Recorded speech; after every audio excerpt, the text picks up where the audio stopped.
योगेश्वर, जय कृष्ण, शुभ दिनम, रामकृष्ण हरी, अस्सलाम अलैकुम, सत अकाल वडक्कम, सुप्रभातम.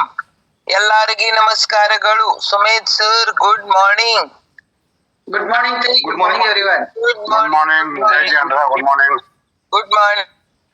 Good morning, madam. सुप्रभात मॅडम. Tay, mute करा. Good morning, good morning. बरं झालं माझं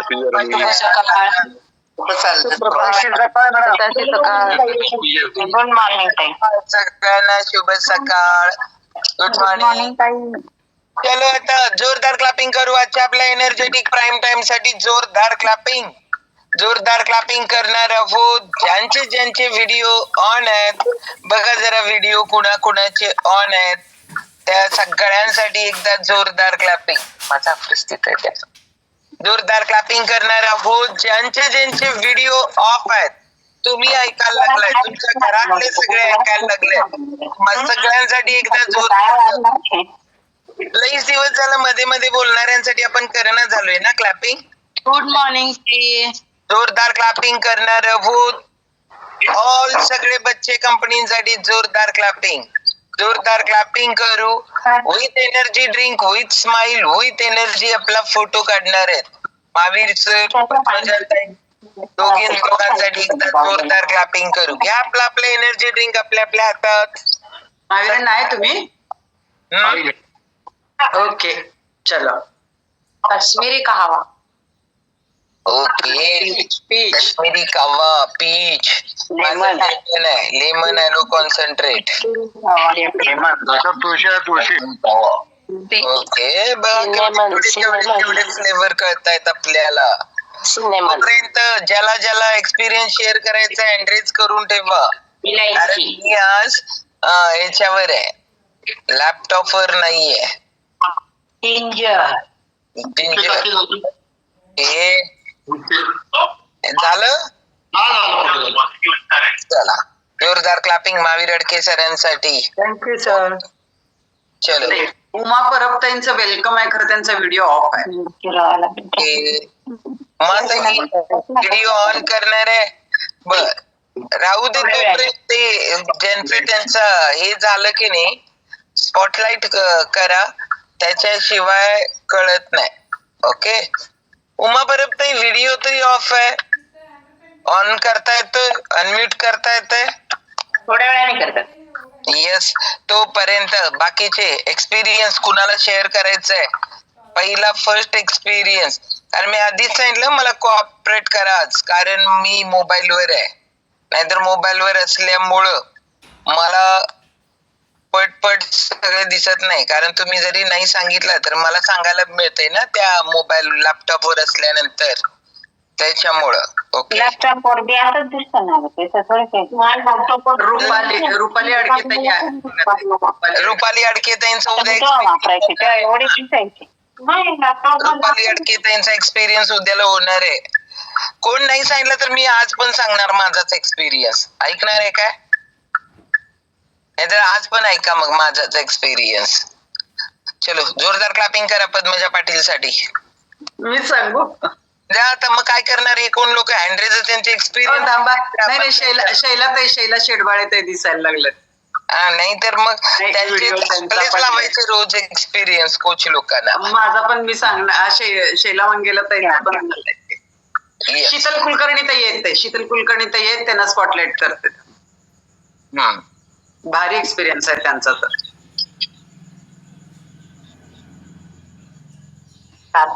ताई, अंजली ताई बोला, कोणाला स्पॉटलाइट केलंय? हॅलो, नमस्कार, गुड मॉर्निंग. शतायुषी घेऊन जावं लागेल. मध्येच कोण बोलायला लागलंय जरा चेक करा. पोस्ट केलंय किती लोकांना. बोलू ताई? हा बोला. अंजली चौगुले. माझं नाव शीतल कुलकर्णी आणि मी शतायुषी फॅमिलीला जॉईन होऊन जवळजवळ 1.5 वर्ष झालं. जानेवारी 23 मध्ये जॉईन झाले. तेव्हा जॉईन झाले तेव्हा माझं वजन खूप वाढलं होतं आणि अनेक उपाय करून सुद्धा जिम केलं, डाएट केलं, किती काही केलं तरी कमी होत नव्हतं. मला ते समजे ना नेमकं काय प्रॉब्लेम आहे ते कळत नव्हतं.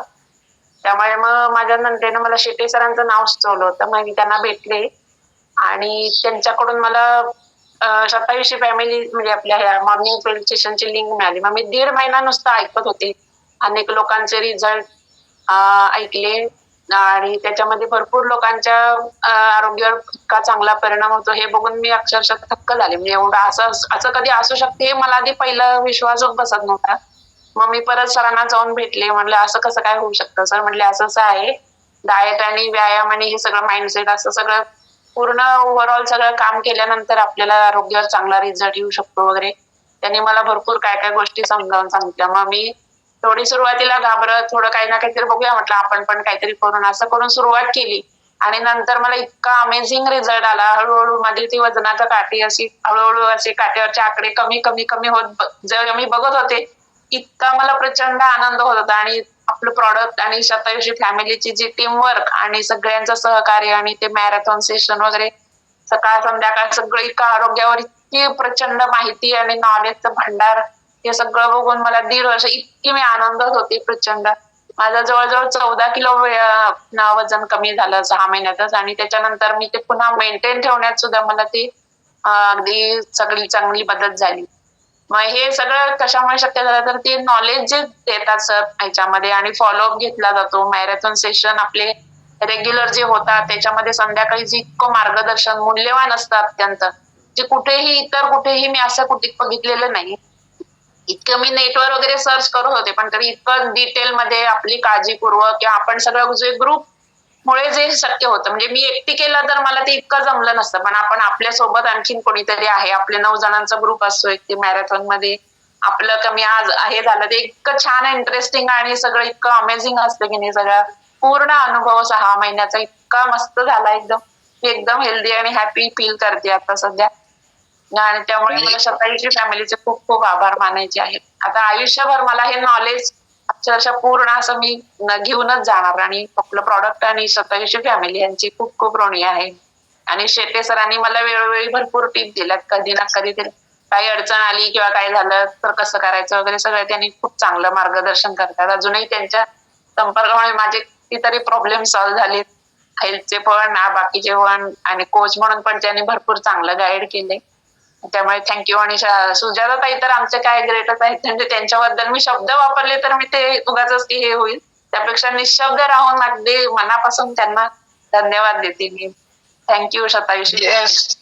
चलो जोरदार क्लॅपिंग करू आपण शीतल कुलकर्णी ताईंसाठी. भारी एक्सपिरियन्स काढायला शीतल ताई कसं असतं माहितीये का, तुम्ही पहिल्यांदा श्रद्धेने या सगळ्या गोष्टी करताना म्हणजे एकदा कसं पहिल्यांदा चेक केलं, बघितलं, ऐकलं, विश्वास बसला, श्रद्धा बसली आणि म्हणून मग आपल्याकडं या गोष्टी व्हायला लागल्या. नाही तर मग इम्पॉसिबल. जोपर्यंत आपण विश्वास श्रद्धा ठेवत नाही ना तोपर्यंत कुठल्याच बाबतीत रिझल्ट येत नाही. तुम्ही ठरवलं म्हणून तुमचा रिझल्ट आला. तुम्ही ठरवलं नसता तर रिझल्ट आला नसता. ओके चलो भारी काम करायला लागलं. त्यावेळी 3-4 लोकांचे मला एक्सपिरियन्स जास्त इन्स्पिरेशन देऊन गेले. अंजली पाटील, शशिकला ते, पद्मजा ते आणि मिलिंद सर या चौघांचे रिझल्ट म्हणजे अगदी कायम कोरले गेले मनावर. थँक्यू सगळ्यांनाच थँक्यू. सगळ्यांचेच अनुभव तर मी म्हणत होते एक्सपिरियन्स मुळे ना आपण कुठल्याही गोष्टीला कृतकारिता अनुमोदित म्हणतो ना. माहिती नाही कृती केली नाही पण एक्सपिरियन्स दिला झालं म्हणजे कसं झालं की त्याच्यामुळं आपण एक निमित्त घडलो एखाद्याचं आयुष्य घडवायला. म्हणजे ही लोक एक्सपिरियन्स दिले म्हणून तर निमित्त झाले ना. एक्सपिरियन्स देणाऱ्यांना पण खूप खूप धन्यवाद. रोज अगदी म्हणजे रोज मी ते ऐकतेच त्यामुळे मन अगदी एकदम विश्वास बसतो आणि तो हलत नाही परत. एक्सपिरियन्स मुळे कॉन्फिडन्स काय येतो की मी किती ग्रेट आहे की शीतल ताई ना एवढे चॅलेंज होते तर मला काहीच नाही येत. मग माझ्या बॉडी बद्दल मी माझ्या बॉडीला अप्रिशिएट करते. ओके आणि मग बॉडी चांगलं फील करायला चालू करते. बॉडी चांगले रिझल्ट द्यायला चालू करते. ओके चलो आपण नेक्स्ट एक्सपिरियन्स बघणार आहोत. अंजली चौगुले. जोरदार क्लॅपिंग करू. ओके पहिलं अंजलीचा एक्सपिरियन्स त्याच्यानंतर उमा परबंचं वेलकम. येस जोरदार क्लॅपिंग करू आपण अंजलीसाठी. अंजली चौगुले. गुड मॉर्निंग ताई. Good morning all. मी अंजली चौगुले. मी कोल्हापुरातून आहे. माझं 86 फॅमिलीशी जोडण्याचं कारण म्हणजे माझं ओव्हर वेट होतं 95 kg. जर अजून थोडा दिवस काही केलं नसलं तरी तर 100च्या वर गेलंच असतं. मी करत होते प्रयत्न, पण कसं झालं करून करून थकले होते आणि म्हणत होते की आता बस, आता काय करायचं नाही आहे त्याच्यातच दिवस करायचं. ऐकू येतं ताई? यायला लागले. मी 27 फॅमिलीला जोडून आता सप्टेंबरला 3 वर्ष होतात. मी 10 महिन्यामध्ये 27 फॅमिलीशी जोडल्यावर ह्यांचं म्हणजे फॉलोअप आणि आपलं मॅरेथॉन ज्या दिवशी मी जॉईन झाले त्याच्यानंतर 4थ्या दिवशी म्हणजे मी मॅरेथॉन मध्ये भाग घेतलेला आहे. आणि त्यामुळे आणि फॉलोअप आपलं संध्याकाळचं सेशन, आपलं 27 फॅमिलीचं हे सगळं शेड्यूल आणि सकाळचं हे मॉर्निंग फ्युएल स्टेशन आणि सकाळचं वर्कआउट सेशन, त्याच्यामुळं एवढा छान बदल झालाय माझं पूर्ण लाईफस्टाईल चेंज केल्यामुळं माझं 10 महिन्यातच मला 32 किलो वेट लॉस झालेला आहे. म्हणजे मला वाटत होतं की जसं वजन वाढत जाईल 2017 पासून, तसं मला वाटत होतं की माझे छोटे झालेले ड्रेस आणि ब्लाऊज पण लग्नातले मला येणारच नाहीये तसे. म्हणजे लग्नातल्या ब्लाऊजचे मी स्पेअर ब्लाऊज पण मोठे शिवून घेतले होते. मला वाटत होतं की मी पहिल्या सारखी दिसते का असं, पण मला ते माझं स्वप्न खरं झाल्यासारखं वाटतंय. माझ्या लग्नातले पहिलाचे ब्लाऊज आता यायला लागलेत. चेटे सरांनी म्हटल्यासारखं की लग्नातले ब्लाऊज पहिलाचे यायला लागले की तुम्ही आयडियल पर्यंत म्हणजे जवळ आलाय, आयडियल काय नाहीये असं चेटे सर म्हणतात. मला खूपच आनंद झालाय. हा माझ्यात बदल झाला म्हणजे मी जॉईन व्हायच्या अगोदर माझी बहीणच मला लिंक दिली. 6 महिने सांगत होती ती. मी खूप काय काय केलंय आणि मला म्हणजे हे सांगत होती ती सकाळी उठायचं आणि 7:15चं ऐकायचं. माझे डबे असतात, माझ्या मुलींची शाळा असते, त्यांचं सगळं आवरायचं असतंय, मला ऐकायचं होत नाही, मला जॉईन व्हायचं होणार नाही. आणि मेन म्हणजे मला सारखी भूक लागायची 2-2 तासाला. त्यांनी पण खाऊन पण मला भूक माझी भागायची नाही. मग शेक पिल्यानंतर म्हणजे पिल्यानंतर काय होणार आहे, भूक कशी भागणार असं वाटायचं मला. त्यामुळे मी लवकर जॉईन झाले नव्हते.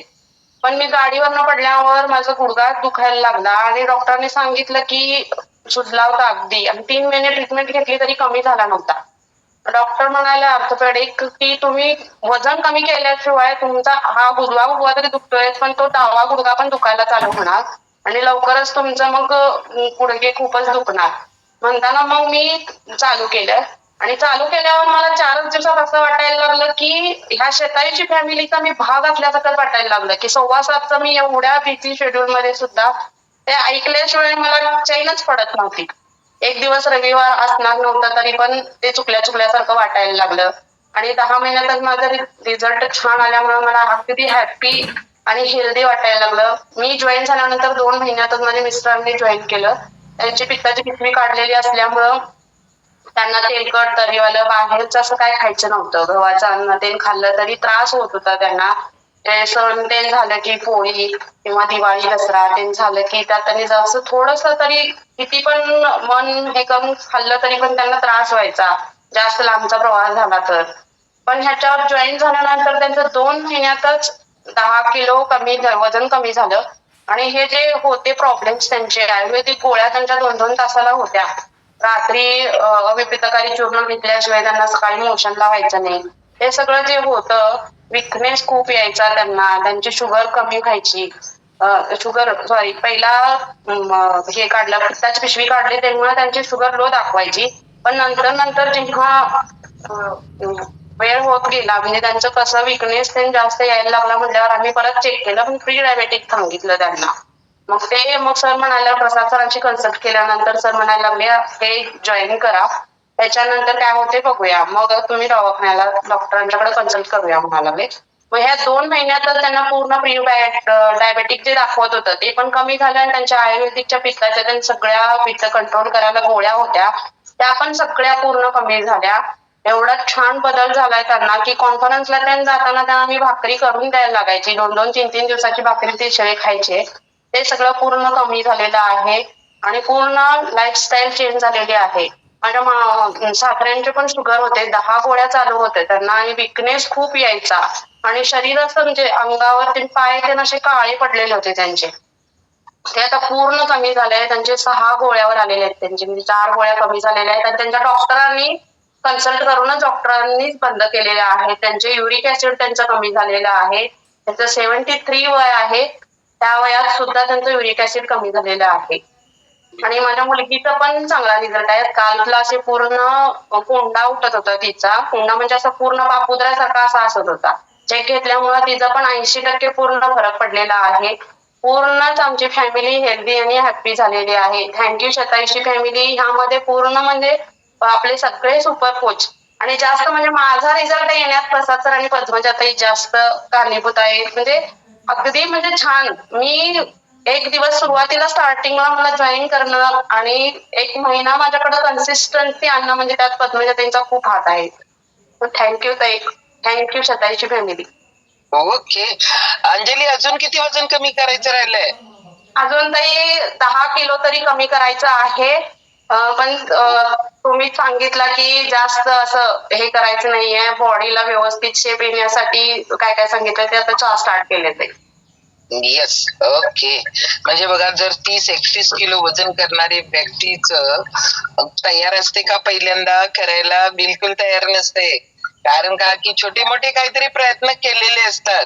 लिंबू पाणी, जिरा पाणी, अमुक काहीतरी सगळं थोडं थोडं झालेलं असतं. आणि या सगळ्या गोष्टी केल्यानंतर हे होत नाही म्हणून परत जे ज्याच्यामुळं होणार आहे ते सगळंच सोडून दिलं जातं. तर आपल्याला पूर्ण करायला पाहिजे थोडस एक्सरसाइज, थोडं माइंडसेट आणि थोडं खानपान, आणि ज्या गोष्टी राहतात त्या गोष्टी आपण जोपर्यंत ऍड करत नाही आणि करत नाही तोपर्यंत बेस्ट रिझल्ट आपल्याला जाणवत नाही. आणि तोच रिझल्ट अंजली चौगुलेने खूप भारी काढलाय. 2 अंजली आहेत आमच्याकडे बरं काय. एक अंजली पाटील आणि दुसरी अंजली पाटील. दोघही 25+ kg वजन कमी केलंय. ओके. आता आपण एक वेलकम करू खूप भारी उमा परब ताईंचं. शतायुषी फॅमिली मध्ये पद्मजा मॅडम दिसायला लागले. शतायुषी फॅमिली मध्ये सहर्ष स्वागत आहे परब ताई. Good morning. शतायुषी परिवारामध्ये हार्दिक स्वागत. Welcome sir. Welcome madam. Welcome. Welcome madam. Thank you. 100 वर्ष. Welcome sir. Welcome madam. Welcome ताई दादा. येस. उमाताई, नाव कुठून आहात? लिंक कोणाकडून मिळाली? का वाटलं स्वतःवर काम करावं? आणि आतापर्यंत काय काय रिझल्ट आला? नमस्कार मॅडम. शतायुषी फॅमिलीला माझा सगळ्या नमस्कार. मी कुडाळवरून बोलते, उमा परब. मला ही लिंक नोव्हेंबर मध्ये माझ्या दिराने दिली, जितेंद्र परब यांनी. त्यांनी म्हटलं की वहिनी फक्त ऐका. नंतर मी ऐकायला सुरुवात केली तर 1-2 दिवसात माझी उत्सुकता वाढली. बरं वाटायला लागलं. म्हणजे काय काय याच्यात असेल समजेना मला काय. मग त्यांना काय काय प्रश्न विचारायला लागले मी. तर त्यांनी मग हडकर मॅडमशी माझा कॉन्टॅक्ट करून दिला. हडकर मॅडमनी बरीच माहिती दिली. त्यानंतर तुमचं हेल्टॉक होतं माझ्या मते 1 डिसेंबरला. तिथे आम्ही दोघंही आलो आणि तिथे तर पूर्णच माहिती मिळाली आम्हाला. आणि तेव्हापासनं आम्ही हे चालू केलंय प्यायला. आणि हे खरं तर मी जास्त करून माझ्या मिस्टरांसाठी घेतलेलं. मला जास्त इश्यूज नव्हते. माझं वय 53 आहे आता. 50 वर्षापर्यंत काही नव्हतं मला. पण 50व्या वर्षी थोडा आमवाताचा त्रास व्हायला लागला. आणि त्या आमवातात जवळजवळ 6 महिने मला स्टिरॉइड घ्यावी लागली. पण स्टिरॉइडमुळे भरपूर इतर इफेक्ट व्हायला लागले तब्येतीवर. आणि नंतर हळूहळू मी ती स्टिरॉइड कमी केली आणि हळूहळू आयुर्वेदाकडे वळले. योगा वगैरे पहिल्यापासून मला योगांची आवडच आहे, त्याच्यामुळे त्यातली माहिती पण आहे थोडीफार. ते करतच होते योगासनं आणि आयुर्वेदिक याच्यावर माझं थोडंसं कंट्रोल झालं. आता कंट्रोल मध्ये आहे. पण डिसेंबर पासून ना मी चालू केल्यापासनं जवळजवळ माझं वजन पहिल्यांदा 60 होतं डिसेंबर मध्ये जेव्हा मी चेक केलं तुमच्याकडे तेव्हा. आता ते 53 वर आलंय. आणि खूप हलकं वाटतंय मला. सांधेदुखी पण माझी बरीच कमी आहे.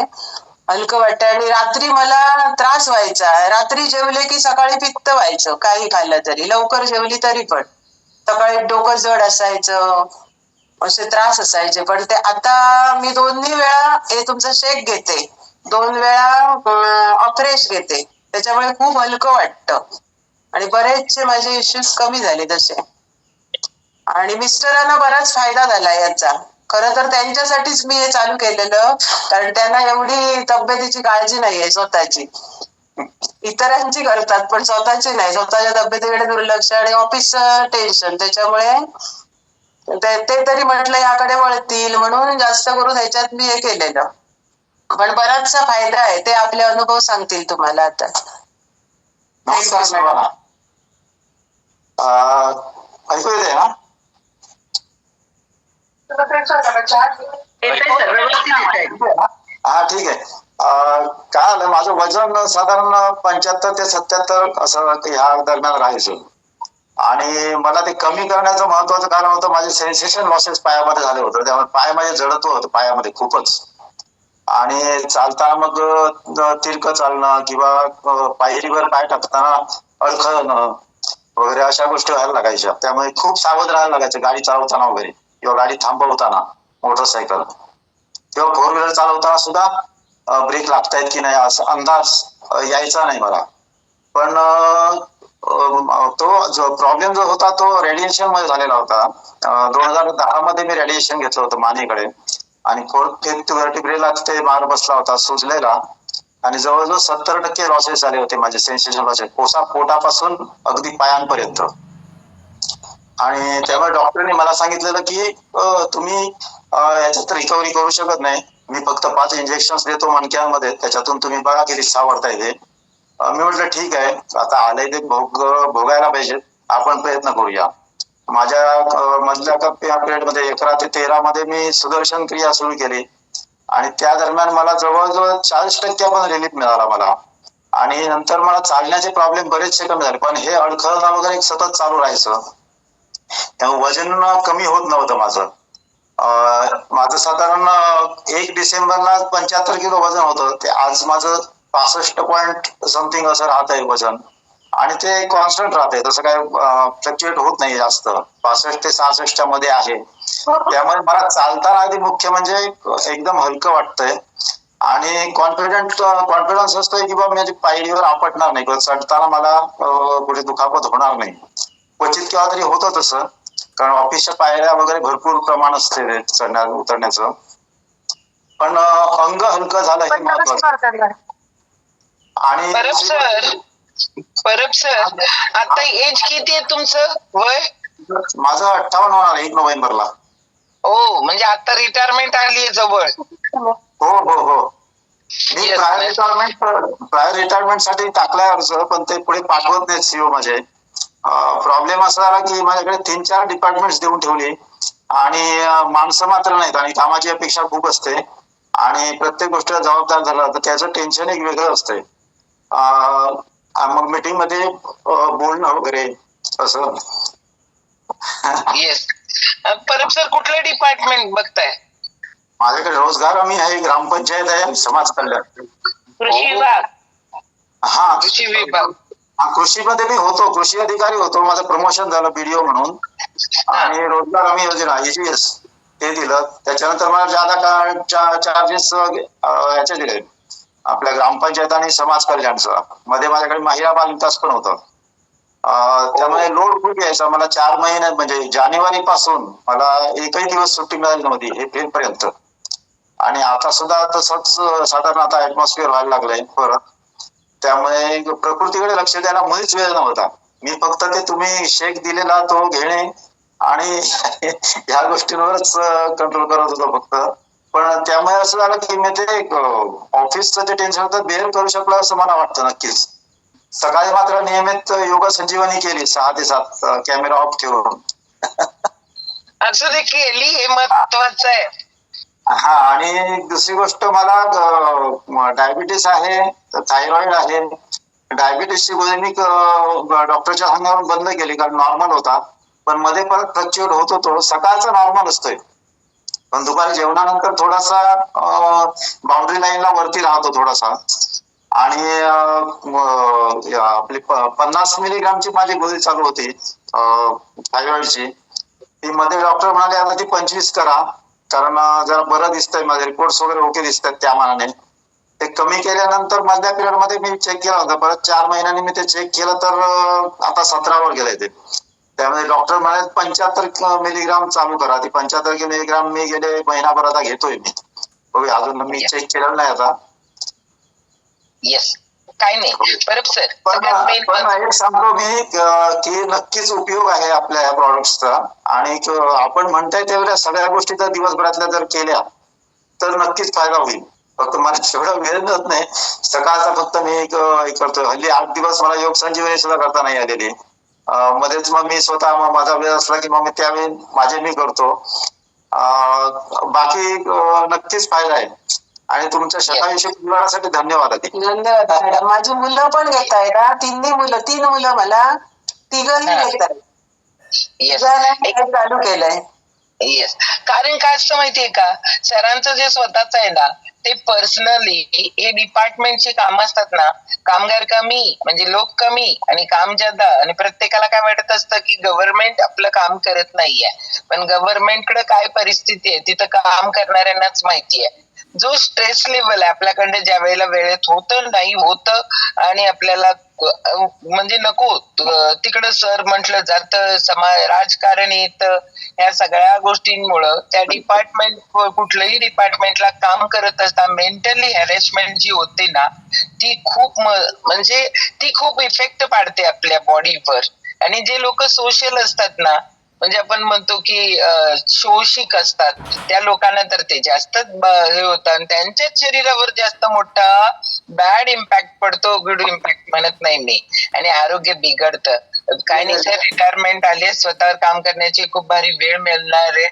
आणि अजून 2 वर्ष मला असं वाटतंय गव्हर्नमेंट आता तुम्ही रिटायर होणार आहे, तुमचं 60 करणार आहे, 60ला तुमची रिटायरमेंट असणार आहे. आणि तोपर्यंत आपल्याला आपली शारीरिक क्षमता, आपलं मनोबल अजून जरा स्ट्रॉंग करू. कामापासून पळ नाहीये, पण आपल्याला कामापासून पळ न काढता आपल्याला कामच पॉवरफुल करायचंय. आणि आपली स्वतःची हेल्थ आणि स्वतःचा माइंडसेट दोन्ही स्ट्रॉंग करू आणि भारीपैकी आपण जी काही सेवा आहे ती लोकांना देण्याचा आरामशीर सर प्रयत्न होईल. ओके, चलो जोरदार क्लॅपिंग करणार आहोत आपण परब सरांसाठी. आणि आता आपण जाणार आहोत आजचा आपला टॉपिक. तुम्हाला पोस्ट केलंय काय बघा जरा, नाही तर मी सुमेध सर मला अनेकदा ऍड्रेस द्या, मी तुम्हाला होस्ट करणार आहे. मॅडम एक सांगायचं राहिलं, हडकर मॅडम, प्रतीक्षा हडकर मॅडमने भरपूर आम्हाला सहकार्य केलं, बरीच माहिती पुरवतायत, त्यामुळे त्यांना पण धन्यवाद आणि पूर्ण फॅमिलीला धन्यवाद. काय नाही सर मॅडम, आम्हाला या गोष्टीत जेवढा आनंद आहे ना, तो तुमच्या चेहऱ्यावरचा आनंद बघितला तर आम्हाला तुमच्याकडे धन्यवाद आपोआप पोचतायत. म्हणजे त्याच्यासाठी वेगळं काही सुद्धा लागत नाही आम्हाला, एवढं भारी आम्हाला पोचतंय. ओके, आणि हे आपण सगळे मिळून लोकांपर्यंत पोहोचवू, कारण आपल्या सगळ्यांचा संकल्प आहे खूप लोकांपर्यंत पोहोचायचंय, आपल्याला खूप लोकांना आरोग्य द्यायचंय. ओके, चलो सुमित सर, येस पोस्ट ह्या डिव्हाइसला मी होस्ट करते. पुढचं मग तुमचं तुम्ही जरासं बघून. पद्मया मॅडम कंटिन्यू. ओके ते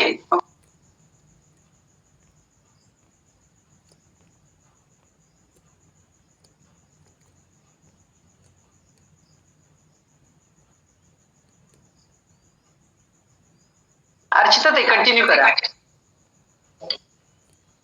गुड मॉर्निंग सगळ्यांना, शुभ सकाळ. मस्तपैकी सकाळची सुरुवात झालेली आहे आणि आजचा विषय आहे तो जीवनाचा, आनंदाचा. खरंच माहिती नाहीये माणसाचं आयुष्य कुठे जाऊन पोहोचलं आहे आणि माणसाच्या आयुष्यामध्ये काय चालू आहे. पण इतकं सांगू इच्छिते, जे काही चालू आहे ते चांगलंच चालू आहे. माणसाची एकच इच्छा असते, कुठल्याही वस्तू असू दे, व्यक्ती असू दे किंवा स्वप्न असू दे, माणसाला एकच वाटत असतं की त्यातून मला समाधान आणि आनंद मिळाला पाहिजे.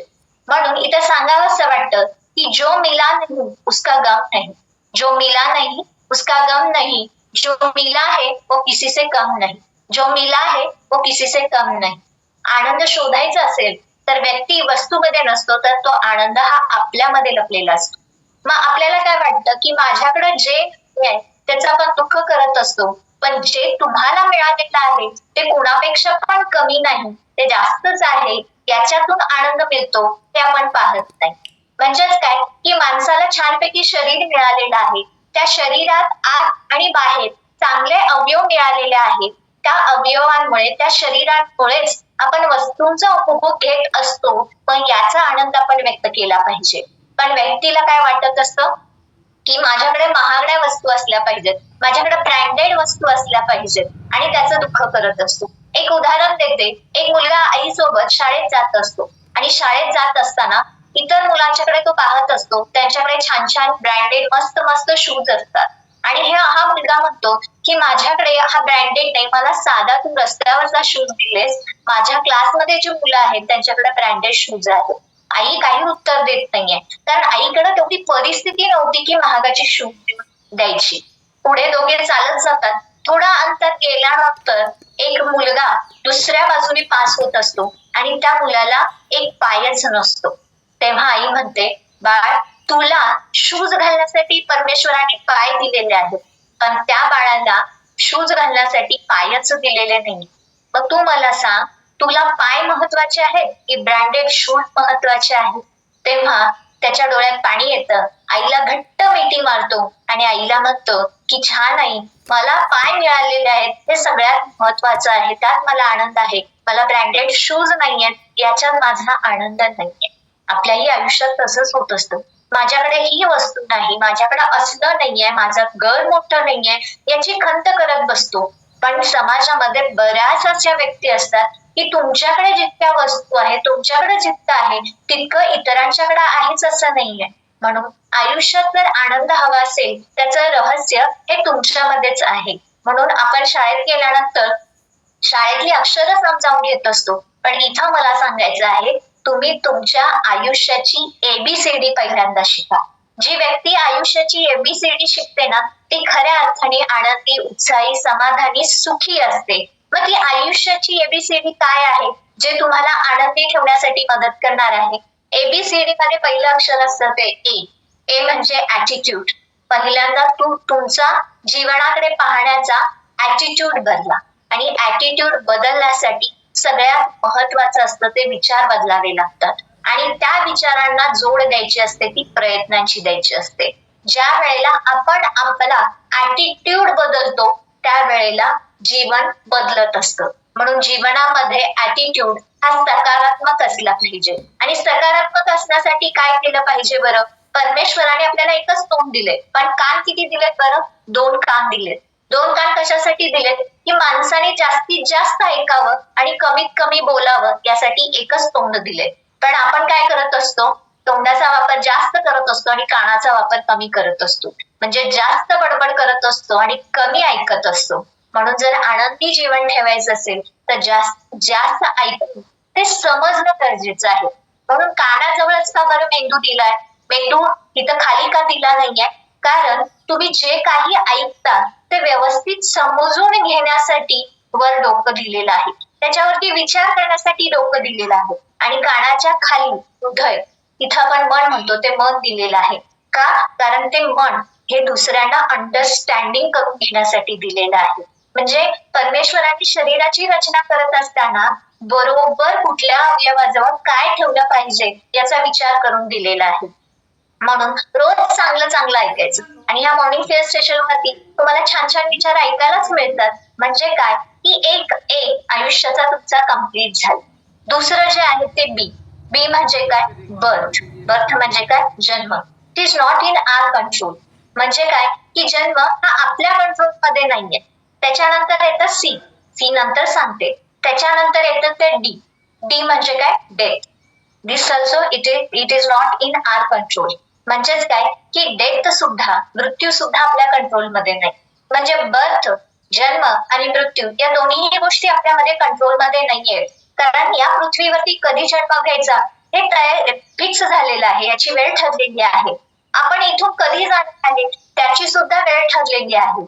माणूस जन्माला येताना सुद्धा रडतो आणि माणूस गेल्यानंतर सुद्धा आपण रडत असतो. म्हणजेच काय की हे जन्म मृत्यूच्या मधलं जे रडणं आहे आणि त्याच्यामध्ये जो संघर्ष चालू असतो त्याला आयुष्य म्हणतात. आणि या संघर्षामध्ये आपण आपलं आयुष्य चांगलं, आनंदी, सुखी करणं हे खूप महत्वाचं आहे. म्हणजेच काय बी आणि डी हे आपल्या दोन्हीही कंट्रोल मध्ये नाहीयेत. पण जेव्हा अल्फाबेट्स तयार झाले तेव्हा बी आणि डी या दोन्हीच्या मध्ये एक अक्षर आहे ते म्हणजे सी. सी म्हणजे काय? चॉईस. तुम्हाला तुमच्या आयुष्यामध्ये योग्य गोष्टींचा, योग्य विचारांचा, योग्य खानपानाचा, योग्य माणसांचा चॉईस हा करता आला पाहिजे. चॉईस म्हणजे काय? की निवडणं.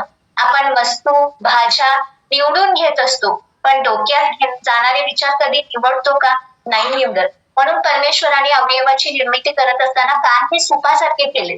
सुपासारखे केले याचा अर्थ काय? की सूप काय करत असतं? तुपामध्ये तुम्ही धान्य टाकलात आणि ते असं पाकडलात तर कचरा पुढे जात असतं आणि धान्य पाठीमागे राहत असतं, बरोबर की नाही? मग तसंच कान आहे. ते कान हे पाकडण्यासाठी असतात. नको ते बाहेर ढकला, पाहिजे तेवढाच आत घ्या. पण आपण काय करत असतो? नको तेवढा आत घेत असतो आणि पाहिजे तेवढं सोडत असतो. हे जेव्हा आपल्याला शिकताना, हे जेव्हा टेक्निक कळतं, काय निवडायचं, कधी निवडायचं, कसं चॉईस करायचं, याचं टेक्निक ज्यावेळेला कळतं ना, तेव्हा खऱ्या अर्थानं आयुष्य हे आनंदी होत असतं. म्हणून मी म्हटले की आयुष्याची जी एबीसीडी आहे ना, ती एबीसीडी आपल्याला चांगल्या पद्धतीने निवडावी लागते. पण आपण आपल्या आयुष्यात काय करत असतो? चॉईस करत असताना त्याचं कंपॅरिझन केलं जातं. म्हणजेच काय? की माझ्याकडे ही वस्तू आहे पण त्याच्याकडे ती वस्तू आहे. माझ्याकडे जी वस्तू आहे, जी व्यक्ती आहे त्याच्याबद्दल आपल्याला आनंद नसतो, पण त्याच्याकडे ती वस्तू आहे, व्यक्ती आहे, याच्यात खंत आपल्याला वाटत असतो आणि तिथंच आपल्या आनंदावरती विरजण पडत असतं. दोन मित्र असतात. एक मित्र चांगल्या मोठ्या कंपनीत स्वतःची कंपनी तयार करतो. दोघेही खेडेगावात शिकलेले असतात. चांगल्या कंपनीमध्ये स्वतःची कंपनी निर्माण करतो आणि त्या कंपनीचा जो मालक असतो, पहिला मित्र असतो, त्याचा दुसरा मित्र त्याच कंपनीमध्ये कामाला लागतो. पण हे दोघेही कधी एकमेकांच्या समोर आले नव्हते आणि त्यामुळं त्या दोघांना माहित नव्हतं की मी काम करतोय हे माझ्या मित्राचीच कंपनी आहे. आणि त्या मित्राला माहित नव्हतं की माझ्या इथे एक कामगार आहे, तो माझा मित्रच आहे, हे त्याला माहित नव्हतं. एके दिवशी त्या मोठ्या मित्राचा कार बंद पडतं आणि कार बंद पडल्यानंतर तो आपल्या दुसऱ्या मित्र चालत जात असतो आणि त्यावेळेला त्याच्या कंपनीमध्ये जो दुसरा मित्र असतो, तो दुसरा मित्र त्याला वाटेमध्ये भेटतो आणि दोघेही एका छोट्याशा हॉटेलमध्ये चहा प्यायला जातात आणि चहा पिता पिता दोघांच्या गप्पा चालू असतात. तेव्हा जो छोटा कामगार मित्र असतो तो म्हणतो, काय तुझं कसं काय चाललंय? आणि तो स्वतःच सांगतो की बाबा, मला मस्तपैकी 4,000 पगार आहे आणि आता मी 20 वर्ष काम केलोय म्हणून माझं प्रमोशन होणार आहे आणि मला 1,000 रुपये एक्स्ट्रा मिळणार आहे. ज्या वेळेला मला 1,000 एक्स्ट्रा मिळेल ना, तेव्हा मी माझ्या बायकोला एक साडी घेऊ आणि ती आली की तिला इतकं खूप गरम होतं म्हणून तिच्यासाठी एक पंखा घे असं म्हणतो. आणि दुसऱ्या मित्राला वाटतो, कसं काय चालू आहे तुझं, व्यवस्थित चालू आहे ना? तेव्हा जो मोठा मालक असतो तो म्हणतो, हो माझं व्यवस्थित चालू आहे, माझं छान चालू आहे. आणि तो म्हणतो की तुझी नोकरी वगैरे व्यवस्थित आहे का? तर मोठा जो मित्र असतो, मालक असतो, तो म्हणतो माझी नोकरी वगैरे व्यवस्थित आहे. आणि मग म्हणतो तुझ्याकडे घर गाडी आहे ना व्यवस्थित राहायला? तेव्हा मोठा मालक असतो तो म्हणतो, हो माझ्याकडे घर आहे पण एक गाडी घेणार आहे. तेव्हा जो कामगार मित्र असतो तो म्हणतो, गाडी घे पण कर्ज काढून दुसऱ्यांना दाखवण्यासाठी गाडी घेऊ नको बरं का. दुसरे फक्त बघतात पण त्रास आपल्याला होत असतो कर्जाचे हप्ते फेडत असताना. हे दोघांचं संभाषण चालू असतं आणि तो मोठा जो मालक मित्र असतो तो म्हणतो की याच्यापेक्षा 10 पटीने मी रोज कमाई करतो, महिन्याला नाही, रोज कमाई करतो. पण माझ्यापेक्षा समाधानी, माझ्यापेक्षा आनंदी, कमी वस्तू असणारा, हा माझ्याच कंपनीत काम करणारा माझा मित्र आहे. पण माझ्याकडं खूप मोठं घर आहे, खूप छान छान 5-6 गाड्या आहेत, सगळं ऐशोआराम आहे, पण माझ्याकडे मात्र तो आनंद नाहीये, माझ्याकडे ते समाधान नाहीये. हे असं परमेश्वराने का केलं असेल? तर आनंद, समाधान हे मनात मानण्यावरती असतं आणि ते आपल्या मागण्यावरती असत असतं. आणि म्हणून सांगावं असं वाटतं की आनंद हा मिळवण्यात नाही, आनंद हा मागण्यात नाही, तर आनंद हा वाटण्यात असतो. पहिल्यांदा आपण वाटायला शिकलं पाहिजे आणि मग आनंद आपल्याला मिळत असतो. आपण दसऱ्याला काय करतो? सोनं पहिल्यांदा आणतो आणि मग लुटतो. सोनं म्हणजे काय? की आपल्याची पानं. तसंच आनंदाचं सुद्धा आहे. पहिला आनंद तुम्ही वाटायला शिका, मग तुम्हाला आनंद हा चांगल्या पद्धतीने लुटता येईल. मग आनंद कसा वाटायचा असतो? तर तुमच्या चांगल्या प्रेमळ 2 शब्दाने, तुमच्या चांगल्या विचाराने तो आनंद वाटता येत असतो. ज्या वेळेला आपण आनंदी इतरांना करतो ना, त्यावेळेला खऱ्या अर्थानं आपलं आयुष्य आनंदी होत असतं. बऱ्याच लोकांचं असं असतं, सगळे सुविधा असतात, सगळं काही असतं, पण ती व्यक्ती आतून इतकी निगेटिव्ह असते, आतूनच स्वतः प्रयत्न करत असते आणि त्या व्यक्तीला वाटत असतं की दुसऱ्यांनी माझ्यासारखं वागावं, दुसऱ्यांनी माझ्यासारखं बनावं. आणि म्हणून चॉईस करत असताना चांगल्या पद्धतीने चॉईस करा, पण कंपॅरिझन कधीही करू नका. कावळ्याचं उदाहरण देत, एकदा कावळा आपल्या काळ्या रंगाने खूप कंटाळलेला असतो आणि काळ्या रंगाने कंटाळल्यामुळं तो काय करतो, तो एका गुरुजींच्याकडे जातो आणि गुरुजींना म्हणतो, मी जर कोणाच्या समोर गेलं की माणसं मला हाकलून लावतात आणि मी कुणालाही आवडत नाही, कारण माझा रंग हा काळा आहे, माझा रंग फक्त बदला. तेव्हा संत म्हणतात की तुला कसला रंग पाहिजे, कुणासारखं बनायचं आहे. तेव्हा जो कावळा असतो तो म्हणतो की मला राजहंसासारखं बनायचं आहे. मग संत म्हणतात, ठीक आहे, तुला राजहंसासारखं बनायचं आहे ना, नक्की मी तुला त्याच्यासारखा पांढरा रंग देईन, पण पहिल्यांदा तू त्याला जाऊन विचार की तो या रंगामध्ये खुश आहे का. कावळा जातो, राजहंसाला शोधतो आणि त्याला म्हणतो, तू किती आनंदी असशील ना रे, तुझा इतका छान पांढरा शुभ्र रंग आहे, तुला छान वाटत असेल ना, तू स्वतःवरती खूप प्रेम करत असतील, तुला खूप आनंद वाटत असेल. तेव्हा राजहंस म्हणतो, शाणातील कुळा, माझा हा पांढरा शुभ्र रंग हा काही रंग आहे, तुला माहितीये का, माणसं जेव्हा मरतात त्यावेळेला त्यांच्या अंगावरती जे वस्त्र टाकलेलं असतं ते वस्त्र कोणतं असतं, पांढरा. मग पांढरा रंग कशासाठी आहे, ते मेलेल्या व्यक्तीवरती टाकणारा कापड पांढऱ्या रंगाचं असतं. मग माझा हा पांढरा रंग आहे, मला बिलकुल आवडत नाहीये आणि मला खूप वाईट वाटतं की माझा रंग पांढरा आहे, माझा रंग हा रंगीबेरंगी वेगळा का नाही याची मला खंत वाटत असते. तेव्हा कावळा त्या राजहंसाला म्हणतोस, काळजी करू नकोस, तुला रंग चांगला पाहिजे ना, चल आपण त्या संतांच्याकडे जाऊया. आणि त्यांना सांगतात, दोघेही जातात, दोघेही म्हणतात की आम्हाला दोघांनाही रंग बदलायचा आहे. तेव्हा संत विचारतात, तुम्हाला कोणता रंग पाहिजे. तेव्हा दोघंही उत्तर देतात की आम्हाला पोपटासारखा रंग पाहिजे. पोपटाला 2 रंग असतात, एक हिरवा आणि एक लाल, दोन्हीही कलर छान आहेत. मग संत पुन्हा म्हणतात, जावा पोपटाला शोधा आणि त्याला विचारा की तू या रंगामध्ये आनंदी आहेस का.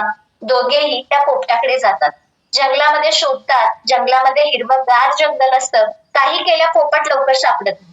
शेवटी जंगलाच्या शेवटी त्यांना पोपट सापडतो आणि पोपट सापडल्यानंतर ते दोघेही त्या पोपटाला म्हणतात, खरंच तू किती खुश आणि आनंदी असशील ना रे, तुझ्याकडं 2 रंग आहेत, तुला खूप आनंद वाटत असेल ना रे, असं ते दोघेही विचारतात. त्यावेळेला पोपट म्हणतो, हे काय माझा रंग आहे, तुम्हाला मला शोधण्यासाठी किती वेळ लागला, किती त्रास बरं झाला, माझा हा रंग मला बिलकुल आवडत नाही, मी या रंगामध्ये खरंच खुश आनंदी नाहीये.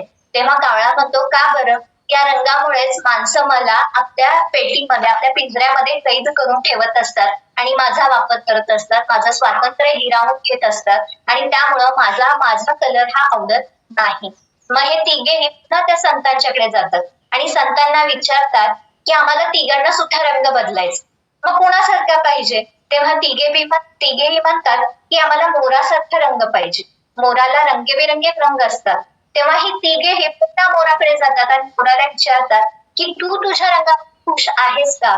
तेव्हा मोर म्हणतो की तुम्हाला वाटतं की माझ्याकडे रंगीबेरंगी रंग आहेत, पण मी या रंगामध्ये खुश नाही, आनंदी नाहीये, कारण माझा जीव कधी जाईल या रंगामुळे मला कळत सुद्धा नाही. आणि तेवढ्यात एक शिकारी येतो आणि शिकारी आल्यानंतर हे तिघेही उडून जातात, पण मोराला उडता येत नाही. तो शिकारी त्या मोराची शिकार करतो, सगळे पंख काढून घेतो आणि बाजारात विकायला जातो.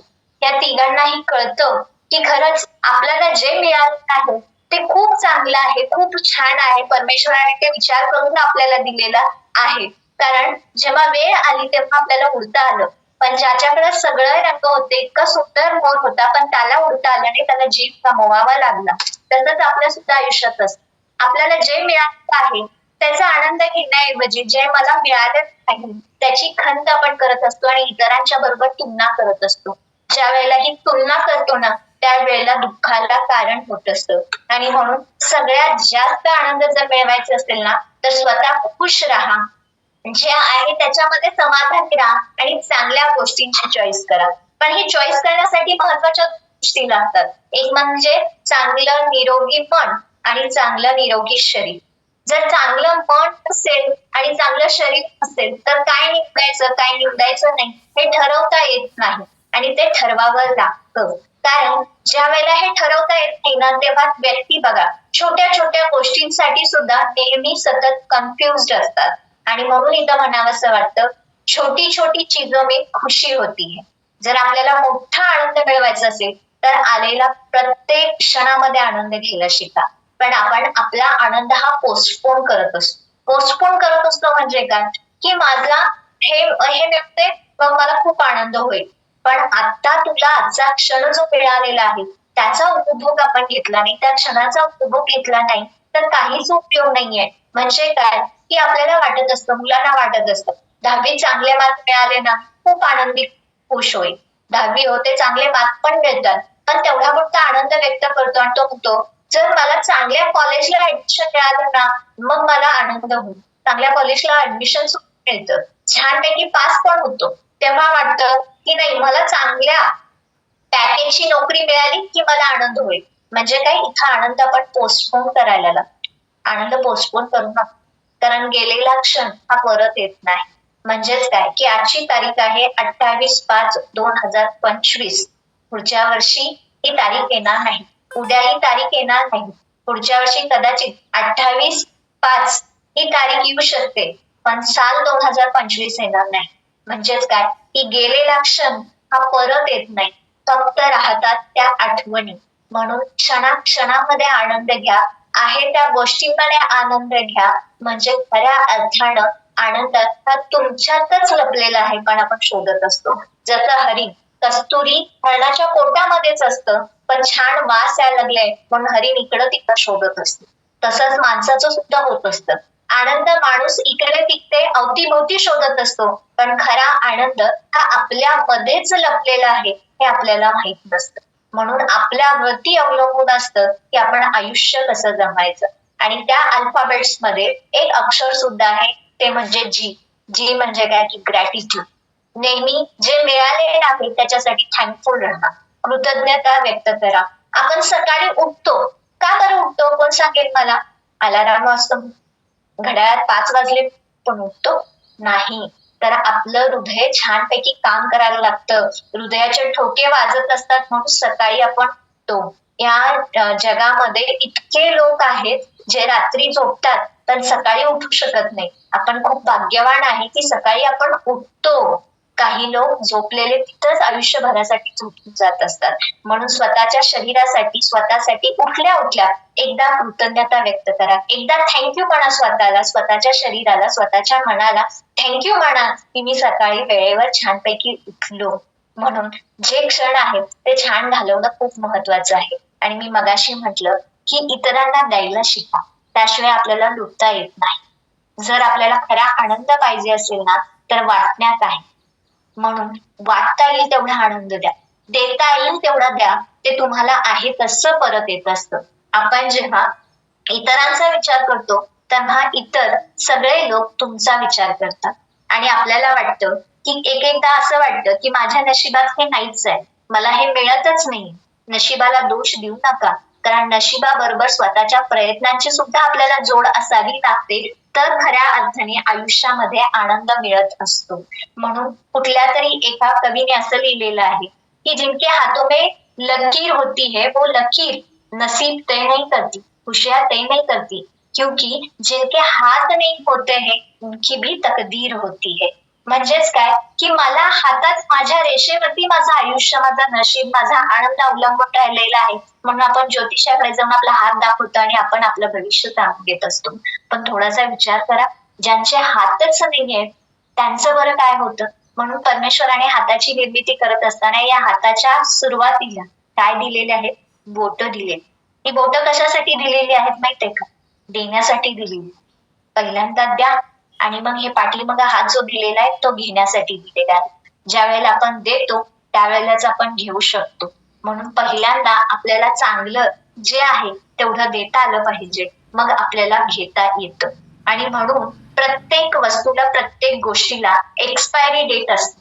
औषधा बघा त्याला एक्सपायरी डेट असते, पदार्थ बघा त्याला एक्सपायरी डेट असते, इलेक्ट्रॉनिक वस्तू बघा त्याला वॉरंटी आणि एक्सपायरी डेट असते. पण माणसाचं कसं असतं की माणूस कुठल्या गोष्टीला एक्सपायरी डेट द्यायचं हे कधीच ठरवत नाही. म्हणून भांडण, राग आला किंवा कितीही वाईट विचार आले तर त्याला डेट ऑफ एक्सपायरी असली पाहिजे. आणि ती डेट ऑफ एक्सपायरी कधी असली पाहिजे? The same day it should be there. म्हणजेच काय की त्या सेम दिवशी ती एक्सपायरी डेट असली पाहिजे, ती डिले नसली पाहिजे. म्हणून आपल्याला काय एक्सपायर करायचं, काय घालवायचं हे आपल्याला कळता आलं पाहिजे. पूर्वी आपण एक पिक्चर पाहायचो, पूर्वीच्या काळातले पिक्चर. कधी आठवलंय का तुम्ही टीव्हीवरती पिक्चर लागायचा आणि त्या टीव्हीवरच्या पिक्चर मध्ये तो शेतकरी असायचा आणि तो शेतकरी सकाळी उठला की शेतात कामाला जायचा आणि सकाळी शेतात कामाला गेला की थोड्या वेळाने त्याची पत्नी भाकरी भाजी कांदा घेऊन ठेचा घेऊन ती शेतात जायची आणि नवरा काम करून झाल्यानंतर काय करायची ती आपल्या पदराने त्याचा घाम पुसायची आणि दिवसभरामध्ये जो क्षीण आलेला आहे, जो त्राण आलेला आहे, तो त्राण त्या शेतकऱ्याचा जायचा आणि तो खूप खुश व्हायचा.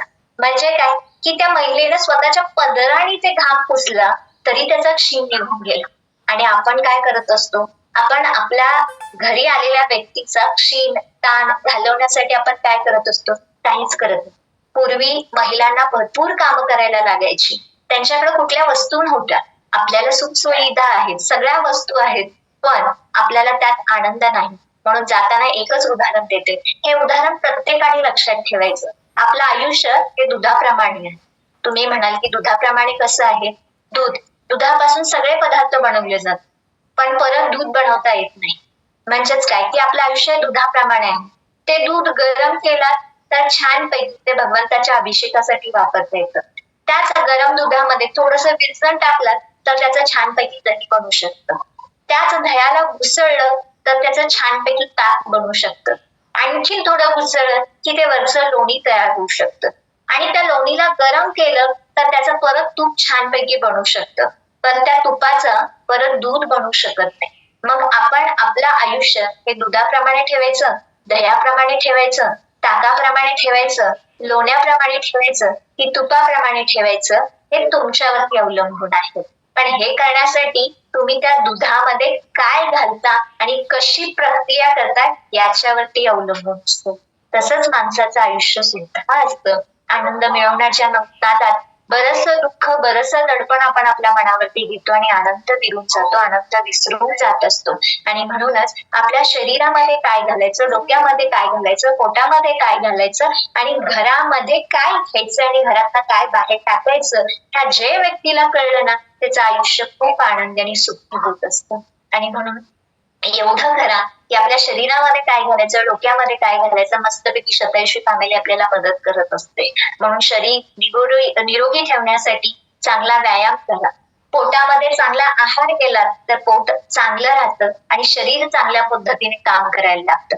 मनामध्ये आणि डोक्यामध्ये चांगले विचार गेले, चांगल्या गोष्टी गेल्या तर येणारा प्रत्येक क्षण आपण आनंदात घालवू शकतो. आनंदाचं रहस्य हे तुमच्यामध्येच लपलेलं आहे. फक्त एकदा तुम्ही तुमच्यामध्ये बघा, आनंद हा बाह्य परिस्थितीमध्ये नाही तर आनंद हा आपल्या मनस्थितीमध्ये आहे. फक्त एकदा तुमच्या मनस्थितीकडे लक्ष द्या, तुमचं आयुष्य हे आनंदाने भरून जाईल. खूप मोठा आनंद मिळवण्याच्या नादात छोट्या छोट्या गोष्टीतला आनंद घालवू नका. म्हणून जाताना एवढंच सांगते, life is one time, life is one time, life is not one more time. आयुष्य हे एकदाच आहे, आयुष्य परत परत नाहीये. क्षण हा एकदाच आहे, परत परत नाहीये. म्हणून येणाऱ्या प्रत्येक क्षणामधून, छोट्या छोट्या गोष्टींमधून, छोट्या छोट्या व्यक्तींकडून मस्तपैकी आनंद घ्या. छोटी बाळं बघा, काही द्या, मोठ्या वस्तू द्या, महागड्या द्या, त्याची किमतीशी त्याचं देणं घेणं नसतंय. जे मिळालं आहे, जे खातो आहे त्या गोष्टींमध्ये छोटी बाळं ही आनंद व्यक्त करतात. म्हणून कधी कधी आयुष्यामध्ये आपण छोटं होऊन जगा, खूप मोठा आनंद तुम्हाला मिळेल, खूप छान आनंद तुम्हाला मिळेल. एवढं जरी कळालं तर आयुष्य मोठं आहे, खूप मस्त आहे. आणि या निमित्ताने तुम्हाला सगळ्यांना विनंती करते की आलेला क्षण चांगल्या गोष्टींमध्ये घालवा, ग्रॅटिट्यूड व्यक्त करा, आहे त्यासाठी थँकफुल राहा. आयुष्य खूप सुंदर आहे. धन्यवाद. चला एकच मिनिट, चला एकदा जोरदार टाळ्या वाजवू अर्चिताताईंसाठी. खूप मोठं आनंदी जगण्याचं रहस्य त्यांनी आपल्याला सांगितलंय आणि आपल्या रोजच्या जीवनातले आपल्याकडे जे घडत असतात तशा उदाहरणांमधूनच सांगितलंय त्यांनी. आपलं बऱ्याच वेळा असतं ना, कळतं सगळं पण वळत नसतं. आपला आनंद आपणच शोधायला विसरलेलो असतो आणि आपण हा आनंद बाहेर शोधत असतो. पण अर्चिताताईंनी ते छोट्या छोट्या उदाहरणातून दररोज आपण जे जगत असतो त्यातलीच उदाहरणं घेऊन त्यांनी आपल्याला दाखवून दिलं की आनंद हा आपल्या स्वतःतच आहे, आतच आहे आणि तो आपल्या मांडण्यात आहे. आणि एवढी छोटी छोटी उदाहरणं देऊन त्यांनी इतकं सुंदर आपल्याला विवेचन केलं. खरंच आपलं आनंदी जगणं किती सोपं आहे, पण आपण आपल्या ज्या निवडी असतात ना, त्यांनी सांगितलं निवड आपली योग्य असली पाहिजे, तर त्या निवडींवर आपण आपलं जगणं अवघड करून ठेवत असतो. पण शतायुषी परिवार आणि अर्चिताताई आणि असे बरेचसे सगळे टॉपिक्स असतात. आता बघा इथून पण आपले अजून व्याख्यान आहेत. हे टॉपिक आपलं जगणं सोपं पण करतात आणि जगणं आनंदी पण करत असतात. आणि म्हणून परत आपण शतायुषीचे धन्यवाद मानत असतो, कारण इथून आपल्याला ते भरभरून मिळत असतं आनंदी जगण्यासाठी. सो थँक्यू अर्चिताताई परत एकदा. आणि खूप छान, उद्या पण असाच टॉपिक आहे जो आपला समाजातला सध्याचा ज्वलंत प्रश्न आहे आरोग्याचा, आणि त्यातला एक आहे जीवनशैली विषयक आणखीन एक आजार, आणि तो म्हणजे थायरॉइड. तोच आहे ना अर्चिताताई उद्या? तोच आहे. हा, उद्या थायरॉइडच आहे. आणि आपण जे आता सांगितलं अर्चिताताईंनी, आपल्याला वाटतं आलं पाहिजे. आपल्याला मॉर्निंग फेस्टेशन ऐकून चांगलं वाटतंय, आनंदी वाटतंय, इथून चांगलं जगण्यासाठी काहीतरी चांगलं मिळतंय. मग जे आपल्याला मिळालंय ते वाटण्यातच खरा आनंद आहे, तर तो वाटला पाहिजे. आपण जास्तीत जास्त लोकांना आपण ही लिंक शेअर केली पाहिजे.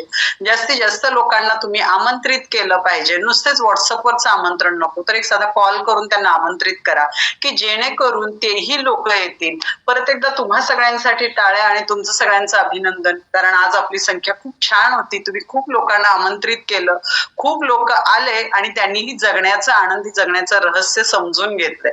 त्यामुळं आज आपल्या प्रत्येकाचं परत काम आहे, आपण आणि जास्तीत जास्त लोकांना इन्व्हाइट करू आणि त्यांना शतायुषीमध्ये इन्व्हाइट करू, आपल्या मॉर्निंग फ्यू स्टेशनला बोलू, ऐकतील आणि तेही आनंदी जगायला नक्की शिकतील.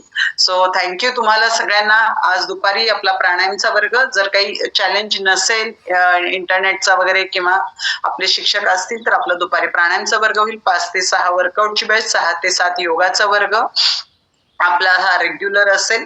आणि उद्या तर आपला हा थायरॉइडचा हा विषय असणारच आहे. त्यामुळे जास्तीत जास्त लोकांना आपण इन्व्हाइट करायचंय.